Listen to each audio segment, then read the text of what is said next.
Hello friends, कैसे हैं आप सभी लोग। इस वीडियो में बात करेंगे पॉइजन डिस्ट्रीब्यूशन के बारे में। नाम से ही बड़ा डरावना लगता है पॉइजन जैसा। तो पॉइजन के बारे में हम सबसे पहले बात कर लेते हैं क्या होता है पॉइजन डिस्ट्रीब्यूशन। सबसे पहले इसकी डेफिनेशन देखते हैं। डेफिनेशन है कि a random variable X is set to follow a Poisson distribution if it assumes only non-negative values and its probability mass function is given by px lambda equal to px equal to x equal to e to the power minus lambda to the power x upon x factorial. ये values दी हैं। x की value 0 से लेकर infinite तक जाती है और lambda की वैल्यू जो होती है हमेशा इज़ ग्रेटर दैन 0। यहाँ पे जो है 0 जो है इनके अलावा होने पर आता है। चलिए डेफिनेशन समझ लेते हैं पहले। क्या है कि random variable x is set to be follow a Poisson distribution. Random variable जो है पॉइजन डिस्ट्रीब्यूशन फॉलो करेगा अगर वो नॉन नेगेटिव वैल्यूज़ को, यानी कि नेगेटिव वैल्यूज़ नहीं होनी चाहिए, पॉजिटिव वैल्यूज़ होनी चाहिए। नेगेटिव वैल्यू आ जाएंगी तो ये ज़ीरो हो जाएगा। अगर पॉजिटिव वैल्यू आएंगी तो हम इसको अपनी प्रक्रिया आगे बढ़ाएंगे। और ये एक प्रोबेबिलिटी मास फंक्शन है। प्रोबेबिलिटी मास फंक्शन आपको पता ही है क्या होता होगा। तो इसमें आपको पर्टिकुलर वैल्यूज़ दी होती हैं जिनका हमें समेशन करना होता है। इसमें इंटीग्रल नहीं होता है, वो प्रोबेबिलिटी डेंसिटी फंक्शन में होता है। इसके बाद इसके मीन को देख लेते हैं। मीन और वेरिएंस को जो मेन पैरामीटर्स होते हैं तो इनको मीन और वेरिएंस दोनों एक जैसे सेम होते हैं। तो लैम्डा और लैम्डा दोनों की वैल्यू लैम्डा होती है। उसके बाद देखते हैं मूवमेंट्स के बारे में। मूवमेंट्स जो होते हैं, मूवमेंट से ही हम मीन और वेरिएंस निकालते हैं। तो सबसे पहले तो ये कैसे निकालते हैं ये देखते हैं। सबसे पहला हमें मूवमेंट्स दिया है μ1 डैश। सबसे पहले μ1 डैश को निकाल लेते हैं इक्वल टू ई एक्स है। ये ई एक्स क्या होता है? ई का मतलब होता है एक्सपेक्टेशन। ये अलग चैप्टर में होता है तो उसको बाद में समझेंगे। अभी इसको निकालते हैं। कैसे निकालेंगे? Summation x P x lambda. यहाँ पे वैल्यू जो होती है वो एक्स टू से इनफाइनाइट तक होती है। उसके बाद हम इसकी वैल्यू रख लेते हैं।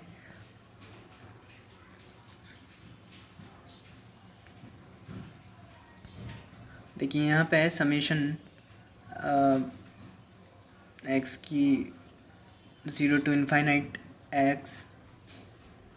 ये जो हमारा डिस्ट्रीब्यूशन था उसको लिख लेते हैं यहाँ पे ई की पावर माइनस लैम्डा लैम्डा की power x upon x factorial. फिर उसके बाद इसमें हम वैल्यूज़ रखेंगे। वैल्यूज़ जो रखेंगे वो एक्स की जगह रखेंगे। तो एक्स की वैल्यू 0 1 2 3 4 ऐसे ऐसे हम वैल्यू रखते जाएंगे और उनको समेशन करेंगे। अगर हम देख लें यहाँ पे कांस्टेंट जो है वो कांस्टेंट को हम बाहर कर लेते हैं और बाहर करने से क्या होगा कि हमारे पास केवल एक्स बच जाएगा। तो सबसे पहले तो ये देखते हैं यहाँ पे कांस्टेंट कौन है। एक तो ये ए की पावर माइनस लैम्डा दिखाई दे रहा है और तो सबसे पहले इसी को बाहर कर लेते हैं। ए की पावर माइनस लैम्डा तो बचा उसको लिख लेते हैं, ये एक्स है। और इसको हम लिख सकते हैं एक्स की पावर लैम्डा एक्स माइनस 1, क्योंकि हम जो है लिखने से होगा क्या कि हमारे पास जो कॉमन आएगा वो हमारे पास आएगा लैम्डा ई की पावर माइनस लैम्डा हमारा कॉमन आएगा। बचेगा सिग्मा एक्स और लैम्डा एक्स माइनस 1 अपॉन में एक्स फैक्टोरियल, ये हमारा बचा। इसके बाद लैम्डा ई की पावर माइनस लैम्डा सिग्मा। अगर हमें इस x को हटाना है तो हम फैक्टोरियल से हटा सकते हैं। तो फैक्टोरियल से आप समझ लेते हैं कैसे हटेगा ये। अगर एक x बाहर निकालते हैं तो यहाँ पे x माइनस 1 हो जाता है, ये तो आपको पता ही होगा। तो ये x से ये कट जाएगा तो बचेगा ये हमारा लैम्डा ई की पावर माइनस लैम्डा और फिर ये हमारे पास बच चुका है x की पावर माइनस 1 अपॉन में x माइनस 1 का फैक्टोरियल। अब हम इसमें वैल्यूज़ रख सकते हैं। 0 से अगर रखेंगे तो 0 की वैल्यू अगर इसमें पुट करेंगे तो 0 माइनस 1 लेमडा की पावर -1 आ जाएगा, अपॉन में 0 -1 यानी कि -1 का फैक्टोरियल। तो जब हम इसको सॉल्व करेंगे तो पहली वैल्यू तो आएगी 0 रखने पे, अगर 0 रखते हैं तो वो तो नेगेटिव हो जाएगी, इसको हमने नहीं रखना है। फिर हम 1 रखेंगे, 1 रखने पर हमारा आंसर 1 आएगा। उसके बाद लेमडा आएगा, फिर उसके बाद लेमडा स्क्वायर अपॉन 2 फैक्टोरियल आएगा, ये आप रख के देख सकते हैं। और फिर लेमडा क्यूब अपॉन 3 फैक्टोरियल, ऐसे ही चलता जाएगा। उसके बाद लास्ट जो हमारा आएगा लेमडा e की पावर माइनस लेमडा। इस सीरीज़ को हम शॉर्ट फॉर्म में e की पावर लेमडा लिख सकते हैं, और ये कट होके हमारा लास्ट आंसर जो आएगा वो आएगा लेमडा। तो ये तो हो गया हमारा फर्स्ट मोमेंट। ऐसे ही हम सेकंड मोमेंट निकालेंगे म्यू टू डैश से। तो म्यू टू डैश को निकालने के लिए आपको ई एक्स स्क्वायर निकालना होगा। ई एक्स स्क्वायर निकालने के लिए आपको यहाँ पे एक्स स्क्वायर, फिर वो P X equal to X. Same procedure आपको इसमें भी करनी होगी। लास्ट में आपको जो आंसर मिल जाएगा वो आपका मिलेगा लेमडा स्क्वायर प्लस लेमडा। तो ये तो हो गया हमारा मोमेंट सेकंड। मोमेंट थर्ड की बात करते हैं। मोमेंट थर्ड में आपको सेम टू सेम यही प्रोसीजर करनी होगी। ए एक्स की पावर 3 और समेशन एक्स की power 3 P X equal to X, और सेम यही प्रोसीजर करेंगे इसके साथ भी। और लास्ट जो आंसर आएगा इसका वो आएगा lambda cube plus 3 lambda square plus lambda. अब इसके बाद म्यू 4 जब निकालेंगे तो म्यू 4 में आपको ई एक्स की पावर 4 निकालना है। और तो ई एक्स की पावर 4 निकालने के लिए आप एक्स की power 4 P X equal to X, यहाँ पे एक्स की पावर 4, फिर आप यहाँ पे फंक्शन रखेंगे। लास्ट आंसर जो आएगा इसका वो आएगा लेमडा की power 4 6 lambda power 3 plus 7 lambda square plus lambda. ये हमारा फोर्थ मोमेंट आ चुका है। इसके बाद देखिए यहाँ पे हम न्यूमेरिकल से इसको समझते हैं। ये फर्स्ट न्यूमेरिकल है। न्यूमेरिकल में लिखा है manufacturer of quarter pins knows that 5% of his product is defective.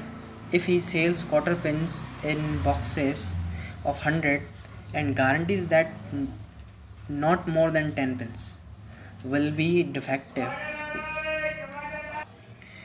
what is the approximate probability that a box will fail to meet the guaranteed quality?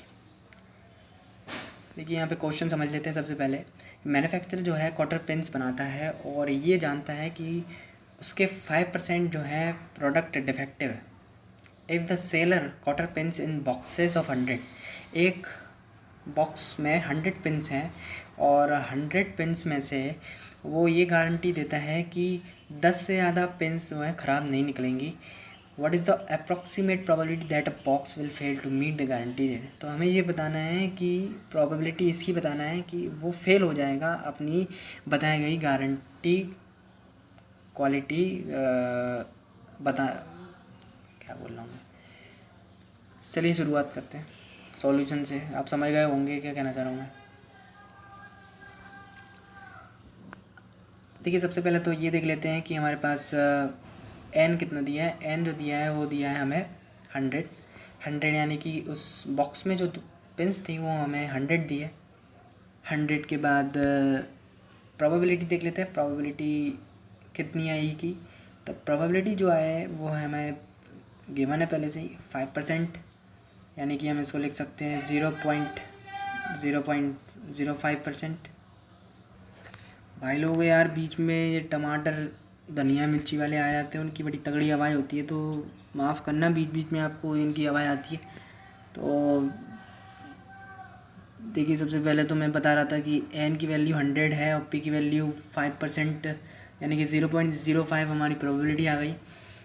Lambda यानी कि हमारा मीन जो है, हम मीन कैसे निकालेंगे एन पी से। N की वैल्यू हमें दी थी 100 और 100 इंटू 5 यानी कि हमारा आंसर जो आएगा वो कितना आएगा 500। सॉरी गलत हो गया थोड़ा, यहाँ पे हमें p जो दिया था वो 0.05 दिया था, तो 0.05 रखेंगे तो हमारा आंसर जो आएगा वो आएगा कितना 5, ना कि 500। तो ये हमारा 5 आ गया। और उसके बाद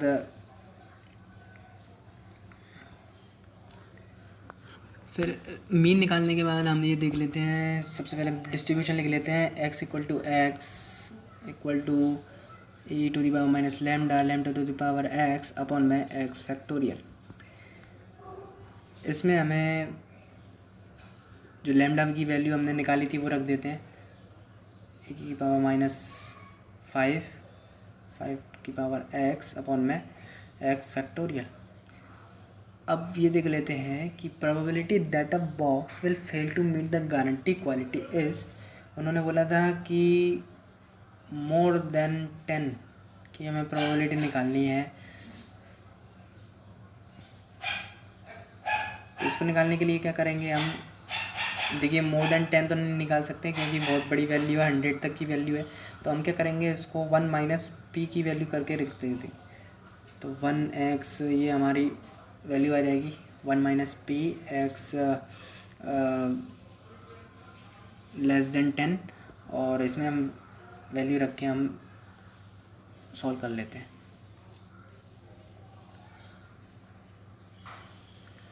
और यहाँ पे वैल्यू जो है 10 तक है, मैं इनफाइनाइट लिख रहा था सॉरी। ई की पावर माइनस कितना था हमारा -5 लैम्डा की पावर x अपॉन में, सॉरी यहाँ पे 5 आएगा, 5 की पावर x अपॉन में x फैक्टोरियल। जब हम इसको सॉल्व कर लेंगे तो देखिए ये बहुत बड़ी कैलकुलेशन है, तो इसको कैलकुलेटर से ही सॉल्व कर सकते हैं। हमारा जो लास्ट आंसर होगा वो यहीं छोड़ देंगे, अगर आप कैलकुलेट करना चाहते हैं तो कर सकते हैं। उसके बाद चलिए दूसरे एग्जांपल से स्टार्ट करते हैं। दूसरा एग्जांपल है car hire firm has 2 cars which it hires out day by day. The number of demands for a car on each day is distributed as a Poisson distribution with mean 1.5. Calculate the proportion of days on which neither car is used and the proportion of days on which some demand is refused. देखिए एक car है, higher की जाती है, has 2 cars, car hire firm से 2 car hire की जाती हैं which it hires out day by day. The number of demands for a car on each day is distributed. Mean दिया गया है, डे बाई डे उनको हायर किया जा रहा है, और हमें ये बताना है, कैलकुलेट ये करना है कि नाइदर कार इज़ यूज्ड, कोई भी कार यूज़ नहीं की गई, और दूसरे वाले में हमें ये बताना है the proportion of days on which some demand is refused है। तो इसकी डिमांड जो है वो मना कर दी गई, ये हमें दूसरे वाले में ये निकालना है। तो सबसे पहले तो हमें क्या गिवन दिया है वो लिख लेते हैं। गिवन में सबसे पहले तो एक चीज़ दिख रही है हमें, वो लैम्डा ही दिया है, वो 1.5 दिया था। देखिए यहाँ पे मीन दिया गया है, और उसके बाद बस यही हमारे पास एक सा आ रहा है। तो चलिए आगे बढ़ते हैं। एक डिस्ट्रीब्यूशन हमें याद रहता है, वो लिख लेते हैं, e की पावर माइनस लैम्डा की पावर x अपॉन में x फैक्टोरियल। उसके बाद हम इसमें वैल्यू रख देंगे, जो कि लैम्डा हमें पता है 1.5, तो e की पावर माइनस लैम्डा यानी कि 1.5 की पावर x अपॉन में x फैक्टोरियल। ये हो गया हमारा डिस्ट्रीब्यूशन। उसके बाद जो फर्स्ट क्वेश्चन में बोला था कि भाई नाइदर ऑफ कार यूज्ड है, नाइदर ऑफ कार यूज्ड यानी कि एक्स की वैल्यू हमें 0 लिखना है और 0 लेना है, यानी कि हम इसमें 0 पुट करके आंसर निकाल लेंगे। तो इसकी हमें प्रोबेबिलिटी निकालनी है, तो निकालते हैं। e की पावर माइनस 1.5 की पावर कितनी 0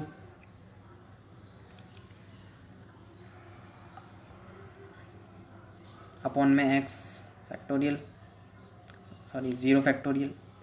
यहाँ पे 0 फैक्टोरियल की वैल्यू आप देख सकते हैं, यहाँ पे 1 होती है, तो इसकी हम 1 लिख देंगे। e की पावर माइनस 1.5 की पावर 0 है, ये भी वैल्यू 1 हो जाएगी, तो हम इसको 1 लिख सकते थे।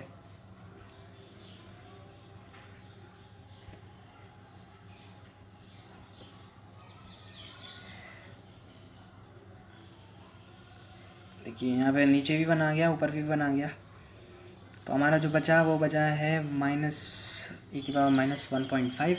उसके बाद जब हम इसकी सीरीज़ को पता है, आपको सीरीज़ तो पता ही होगा, तो सीरीज़ के हिसाब से जब इसको खोलेंगे तो आएगा 1 माइनस 1.5 प्लस 1.5 का होल स्क्वायर अपॉन 2 फैक्टोरियल, ऐसे ही 1.5 की power 3/3 factorial and so on. ये हो गया हमारा लास्ट आंसर। लेकिन अभी इसको सॉल्व कर लेते हैं। सॉल्व आएगा हमारा 0.0231। उसके बाद दूसरे में बोला गया था proportion of days on which some demand is refused. तो इसमें हमें जो निकालना है वो निकालना है ग्रेटर देन 2। कैसे निकालना है? Proportion of days on which some demand is refused, यानी कि 2 से ज़्यादा हम दिनों के लिए हम इसकी वैल्यू निकाल लें। तो 1 minus P x less than 2, तो देखिए ये तो पॉसिबल नहीं है निकालना, इसलिए हम इसका उल्टा कर देते हैं। ये आसान रहता है।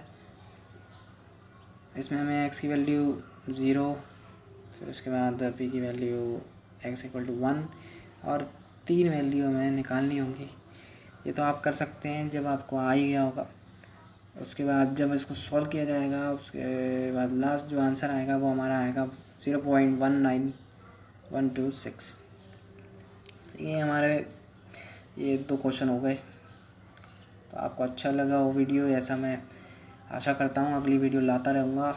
उसके लिए सबसे पहले तो आप लाइक कर दें इस वीडियो को अगर आपको अच्छी लगी हो तो, और इसको शेयर करें दोस्तों के साथ, जिससे वो भी पढ़ सकें, और उसके साथ सब्सक्राइब कर दें इस चैनल को, जिससे और भी वीडियो आपको मिलेंगी और मिलती रहेंगी आगे, जैसे मैं वादा करता हूँ आपको।